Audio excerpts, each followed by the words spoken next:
Howdy, folks. Thanks for watching. This is another one of my Utah stories, and I kind of explained on the other one, my other video, uh, what's going on with me. So, uh, when I first moved back I'm a Utah native, and I lived in California for a long time, and then ended up going to Paducah, Kentucky, and then got greedy, and then moved to Utah. So anyway, and this is when me and my ex were still together. So, and I got very fortunate, and I was very grateful for this. I was able to walk into. I found a house in Ogden, Utah, and basically just walked into the house, started making payments. So I was very, very fortunate, and I was making really good money. And when I first got to Utah, I was working down at the Meadowbrook Garage in Salt Lake City.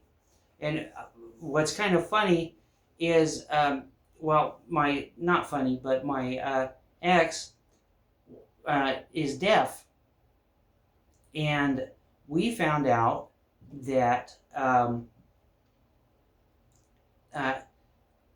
that while the Salt Lake School for the Deaf is actually a repurposed elementary school that I used to go to when I was really little.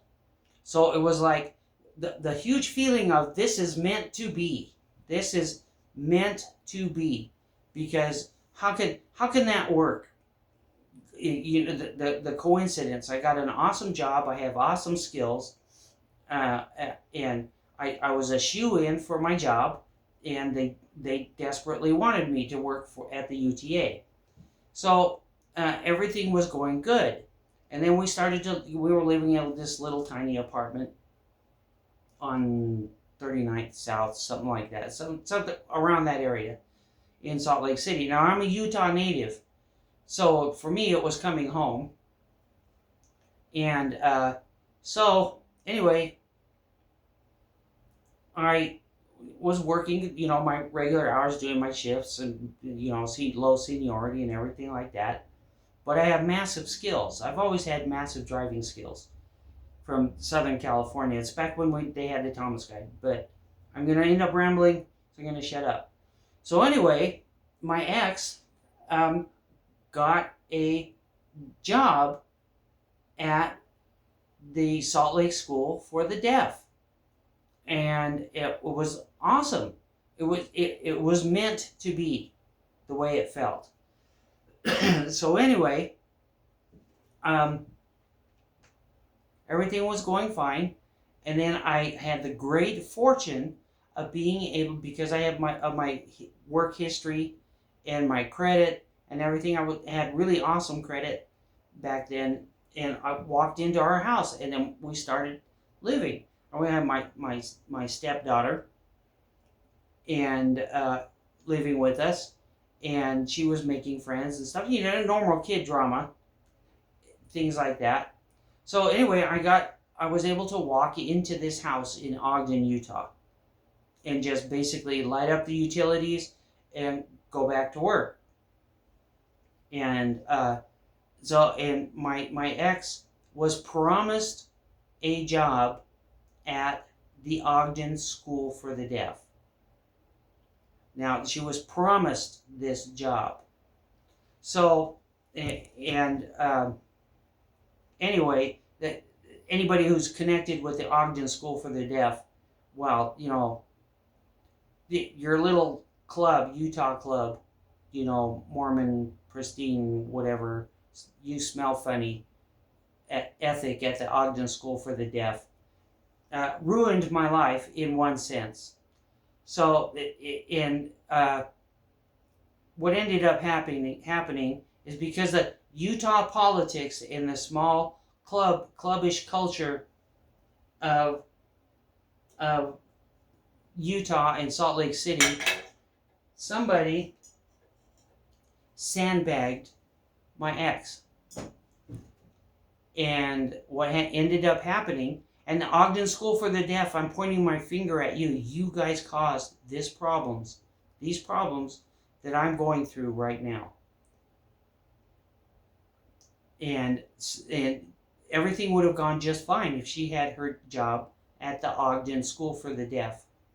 So anyway, my ex got sandbagged by somebody from the Ogden Schoolyard or Ogden School for the Deaf or the Salt Lake School for the Deaf. And I can speak about this now because I have nothing left to lose, okay? You guys have already stolen my future. The Ogden School for the Deaf and the Salt Lake School for the Deaf. For whatever.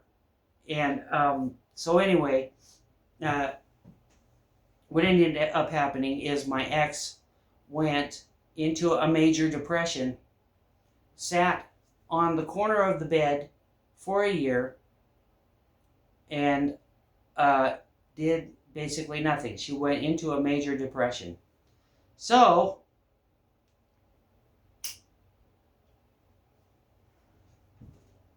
anyway, everything went to crap, and next thing you know, a van with my other stepkids shows up in the front of the house and loaded up all of the furniture and everything, and my ex left me. Okay, well, I kind of expected that, but that basically changed my whole life path.